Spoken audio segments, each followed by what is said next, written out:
పనిచేస్తా ఉన్నారు రైట్ అండి. సిస్టమ్ అంతా కూడా. ఓకే ఓకే కార్తీక్ గారు, సో తెలంగాణ వ్యాప్తంగా నిన్నటి వరకు చూస్తే 73 లక్షల ఫారాలు ఇంకా డిజిటలైజ్ కాలేదు అని చెప్తా ఉన్నారు. అంటే ఓవరాల్గా సర్కు ముందున్నటువంటి ఓట్లు చూస్తే 3,38,26,448 ఓట్లలో ఇప్పుడు 2,64,87,214 మంది ఫామ్స్ మాత్రమే డిజిటలైజ్ అయ్యాయి.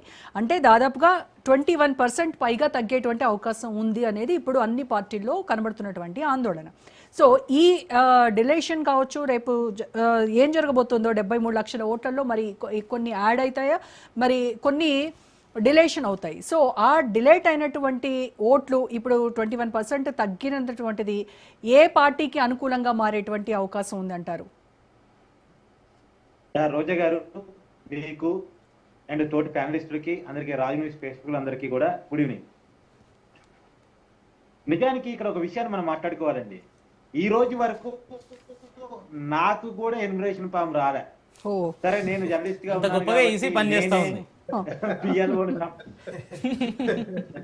పిఎల్ఓని సంప్రదించుకొని నా ఓటును కాపాడుకునే ప్రయత్నం నా బాధ్యతగా నేను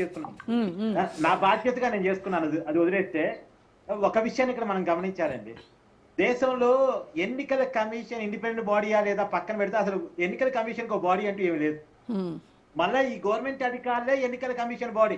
వాళ్ళు గవర్నమెంట్ పనులతో పాటు ఎన్నికల కమిషన్ పనులు చేయాలి. అసలు ఎన్నికల కమిషన్ కంటూ ఒక సపరేట్ బాడీ లేకపోవటం ఫలితంగా వచ్చిన ప్రాబ్లమ్స్ ఇవన్నీ. బాబా ఇక్కడ ఎవరిని ఏమీ అంటానికి లేదు. వ్యవస్థలో ఎన్నికల కమిషన్ కంటూ ఒక ప్రత్యేకమైన బాడీ లేకపోవటం, అవసరానికి ప్రభుత్వ అధికారులు వాడుకొని పని చేయించుకునే పరిస్థితిలో ఉంటాం. మళ్ళీ ప్రభుత్వం యొక్క పని ఉంటుంది, ఎన్నికల కమిషన్ పని అదనం. కాబట్టి ఇవన్నీ నడుస్తుంటాయి మన దేశంలో. కాకపోతే నేనేమంటానంటే, ఇప్పటికీ మించిపోయింది. ఇప్పుడు 74 లక్షల ఓట్లు గలంత అయ్యాయి అనేది ఒక అంచనా. ఈ 74 లక్షల ఓట్లు మనకి స్టేట్ వైడ్ గా చూసినప్పుడు పెద్ద ఫిగరే కనపడింది. కానీ జిల్లాల వైడ్ గా చూసినప్పుడు, మండలాల వైడ్ గా చూసినప్పుడు, పోలింగ్ బూత్ల వైడ్ గా చూసినప్పుడు అన్ని రాజకీయ పార్టీల బిఎల్ఏలు కూడా పాత ఓటర్ లిస్ట్ పక్కన పెట్టుకొని, ముసాయిదా లిస్ట్ పక్కన పెట్టుకొని ఎవరెవరు ఓట్లు మిస్ అయ్యాయి, వాళ్ళు యాక్టివ్ గా ఉన్న వాళ్ళేనా, ఇక్కడ ఉన్న వాళ్ళ దగ్గరికి పోయి వాళ్ళని విఆర్ఓల ముందో ఎలక్షన్ కమిషన్ సంబంధిత అధికారుల ముందు వాళ్ళని ఆధారపరిచి వాళ్ళ ఐడెంటిటీ కార్డు ఏదో ఒకటి చూపించగలిగితే వాళ్ళ ఓట్లు కాపాడటం పెద్ద విషయం ఏమీ కాదు. ఒకవేళ ఓటు మిస్ అయినా సరే మళ్ళీ న్యూ ఓటర్ గా వాళ్ళతో ఫామ్ సిస్టమ్ నింపించడం అనేది కూడా అవకాశం ఉంది. సో ఎవరి ఓటు మిస్ కాకూడదు, మిస్ అయ్యే అవకాశం ఉండదు. ఎందుకంటే ఇప్పుడు ప్రజలు పెద్ద చైతన్యంగా ఉండకపోవచ్చు, ఎన్నికల కమిషన్ పెద్ద బాడీ ఉండకపోవచ్చు, కానీ రాజకీయ పార్టీలకు పెద్ద బాడీలు ఉంటాయి. రాజకీయ పార్టీలు ప్రతి పార్టీకి పెద్ద వ్యవస్థ ఉంది. కాంగ్రెస్ పార్టీకి తెలంగాణలో ఒక పెద్ద వ్యవస్థ ఉంది, బీఆర్ఎస్ పార్టీకి ఒక పెద్ద వ్యవస్థ ఉంది. సరే, బీజేపీకి కూడా ఉన్నంతలో తెలంగాణలో ఒక వ్యవస్థ అయితే ఉంది. లేకుండా అయితే వాళ్ళు 8 పార్లమెంట్ స్థానాలు గెలవలేదు కదా. సో కాబట్టి ప్రతి రాజకీయ పార్టీకి ఒక వ్యవస్థ ఉంది. సరే, ఒక చోట ఒక పార్టీ బలంగా ఉండొచ్చు, ఒక ఏరియాలో ఒక పార్టీ బలహీనంగా ఉండకపోవచ్చు, కానీ బలంగా ఉన్న పార్టీ వాళ్ళ ఓటర్ని కాపాడుకునే ప్రతి రాజకీయ పార్టీ కనుక చేయగలిగితే ఆటోమేటిక్ గా ప్రతి ఓటరు కాపాడబడతాడు, ఇబ్బంది ఏమి ఉండదు.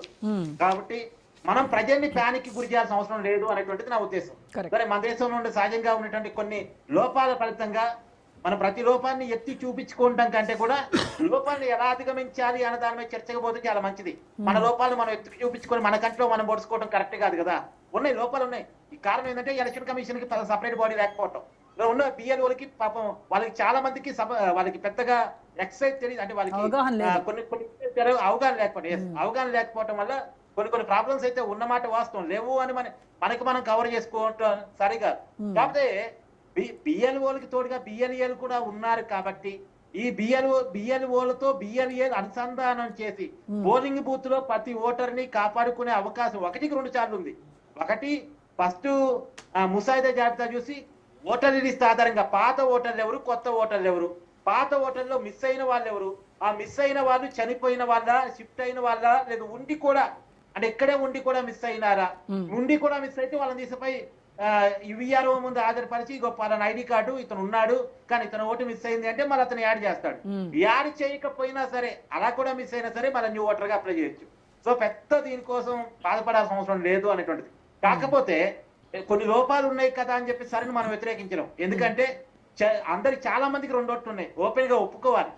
జిల్లాల్లో ఓటు ఉంటుంది, హైదరాబాద్ లో ఓటు ఉంటుంది. మనం ముందుగానే ఊహించాం తెలంగాణలో చాలా ఓట్లు పోతాయని. ఎందుకంటే హైదరాబాద్ లో ఉద్యోగం చేస్తుంటారు, ఇక్కడ నివాసం ఉంటారు, ఇక్కడ ఓట్లు రాపించుకుంటారు, అలాగే జిల్లాలో సొంతూరులో ఓటు ఉంటుంది.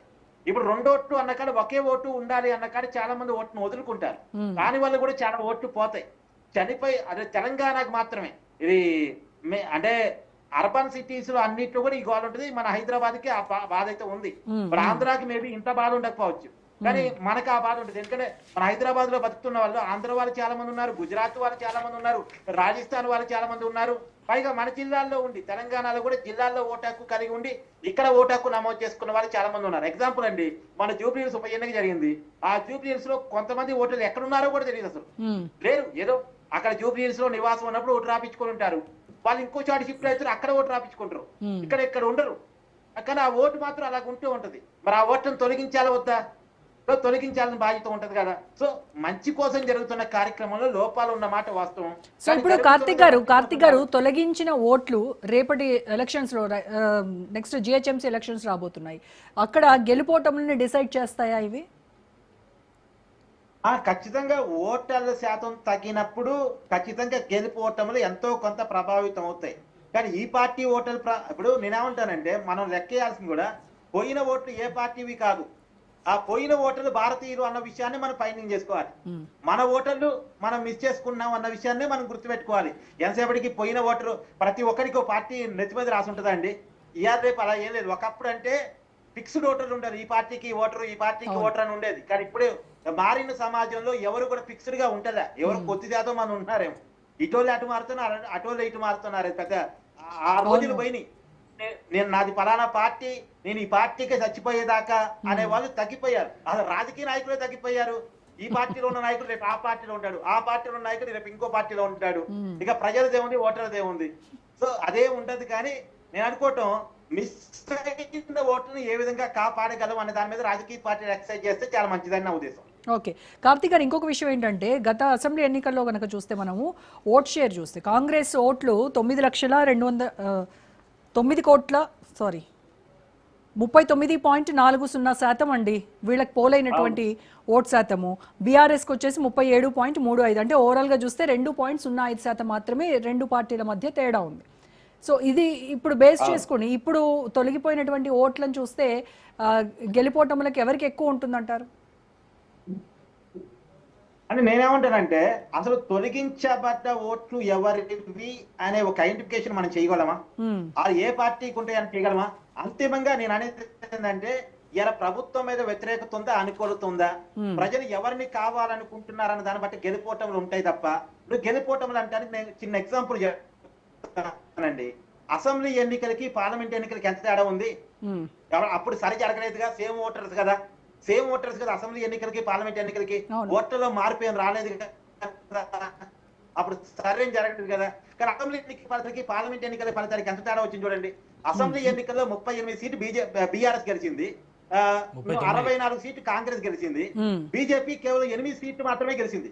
కానీ పార్లమెంట్ ఎన్నికలకు వచ్చేసరికి బీఆర్ఎస్ పార్టీ ఒక్క పార్లమెంట్ స్థానం కూడా గెలవలేదు, బీజేపీ 8 పార్లమెంట్ స్థానాలు గెలిచింది, కాంగ్రెస్ కూడా 8 పార్లమెంట్ స్థానాలే గెలవగలిగింది. అధికారం ఉండి కూడా ఇక్కడ ఈ లెక్కలో చూసినప్పుడు 8 అసెంబ్లీ స్థానాలు గెలవగలిగినటువంటి బీజేపీ 8 పార్లమెంట్ స్థానాలు ఎట్ట గెలిచింది? 38 అసెంబ్లీ స్థానాలు గెలవగలిగినటువంటి బీఆర్ఎస్ 8 అది 0, ఒక్క పార్లమెంట్ స్థానం కూడా ఎందుకు గెలవలేకపోయింది? అంటే అదే ఓటర్లు మారిపోయారు. అప్పుడు బీఆర్ఎస్ అసెంబ్లీ అప్పుడు ఓటేశారు, పార్లమెంట్ కి వచ్చినప్పుడు బీజేపీకి ఓటేశారు. అని ఇక్కడ ఓటర్లు ఏం మారలే, ఓటర్లు తీసివేయడం జరగలే. అంటే ఓటర్ల ఆలోచన మారినాయి, ఓటర్లు మారలేదు కానీ ఓటర్ల ఆలోచన మారినాయి. కాబట్టి పోయిన ఓట్లు పలానా పార్టీ వేని గుండు గుత్తాగా ఒక నిర్ణయానికి రావడం అని తప్పు. ఒకప్పులాగా ఓటర్లు లేరు, ఆ ఎన్నిక టు ఎన్నిక మారుతున్నారు. ఇప్పుడు ఎగ్జాంపుల్ అండి, జూబ్లీహిల్స్ లో అసెంబ్లీ 2023లో అసెంబ్లీ ఎన్నికలు జరిగినప్పుడు కాంగ్రెస్ పార్టీకి వచ్చిన ఓట్లు ఎన్ని? అదే పై ఎలక్షన్లో కాంగ్రెస్ పార్టీకి వచ్చిన ఓట్లు ఎన్ని? అసెంబ్లీ ఎన్నికలు జరిగినప్పుడు 3rd ప్లేస్ కదా కాంగ్రెస్ పార్టీ, 2nd ప్లేస్ ఏమో. కానీ ఆ రోజు వచ్చిన ఓట్లు ఎన్ని? కానీ మన ఉప ఎన్నికలు వచ్చిన ఓట్లు ఎన్ని? ఆ కంటోన్మెంట్ చూద్దాం, కంటోన్మెంట్ లో ఉప ఎన్నికలో అసెంబ్లీ ఎన్నికలప్పుడు కాంగ్రెస్ పార్టీకి వచ్చిన ఓట్లు ఎన్ని? తర్వాత మొన్న ఉప ఎన్నికలు వచ్చిన ఓట్లు ఎన్ని? కాకపోతే ఎన్నిక టు ఎన్నిక ప్రజల ఆలోచన మారుతాయి. ఇప్పుడు ఏంది, ఉప ఎన్నికలు జరిగినప్పుడు ఏంటంటే అధికార పార్టీకి ఓట్లేస్తే ఏదైనా పనులు జరుగుతాయి అని అధికార పార్టీకి ఓట్లేస్తారు.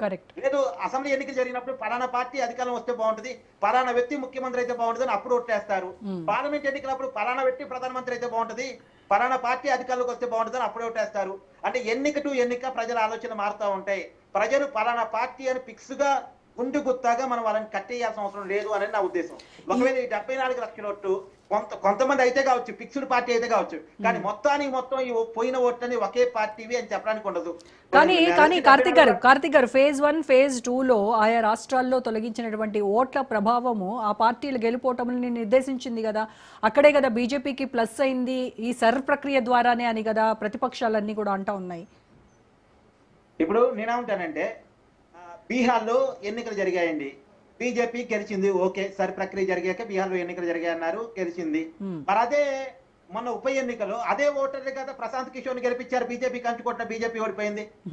అదే ఓటర్లు కదా, సరి ప్రక్రియ తర్వాత ఉన్న ఓటర్లే కదా బీహార్లో. ఇంకో ఎగ్జాంపుల్, కేరళలో సర తర్వాత ఎన్నికలు జరిగాయి, కాంగ్రెస్ పార్టీ గెలిచిందిగా. తమిళనాడులో సర తర్వాతే జరిగాయి, అక్కడ విజయ్ పార్టీ గెలిచిందిగా, కొత్త పార్టీ. అసలు ఎవరు ఊహించను కూడా లేదుగా విజయ్ పార్టీ గెలుస్తుందని, కానీ విజయ్ గెలిచాడుగా. సో మనం అలా ఒక కన్క్లూజన్ కానీ ఎక్కువగా బీహార్ వెస్ట్ బెంగాల్ ఈ రెండింటి గురించే మాట్లాడుతూ ఉన్నారు. వెస్ట్ బెంగాల్లో అసలు బీజేపీ గెలుపు అనేది చెప్పండి.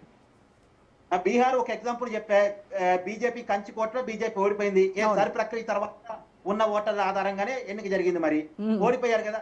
బెంగాల్ చూద్దాం, బెంగాల్లో కూడా సరి పేరుతో ఎక్కువ ఓట్లు ఎక్కడ పోయారు, బెంగాల్ బోర్డర్స్ లో పోయారు, బెంగాల్ బంగ్లా బోర్డర్స్ లో పోయారు. కానీ అక్కడ చాలా చోట్ల మళ్ళీ తృణమూల్ కాంగ్రెస్ పార్టీ గెలిచింది. ఇప్పుడు తృణమూల్ కాంగ్రెస్ పార్టీ గెలిచిన స్థానాలు చూడండి, సరి పేరుతో ఎక్కువ ఓట్లు పోయిన చోట మళ్ళీ తృణమూల్ కాంగ్రెస్ పార్టీ గెలిచింది. మరి ఎట్లా గెలిచింది? ఎక్కువ ఓట్లు పోయిన చోట తృణమూల్ కాంగ్రెస్ పార్టీ ఎలా గెలవగలిగింది? రైట్. సో మనం ఈ ఓట్లు పోవటం వల్ల ఒకళ్ళు ఓడిపోయారు, ఈ ఓట్లు ఉండటం వల్ల ఒక పార్టీ గెలిచింది అని చెప్పలేము.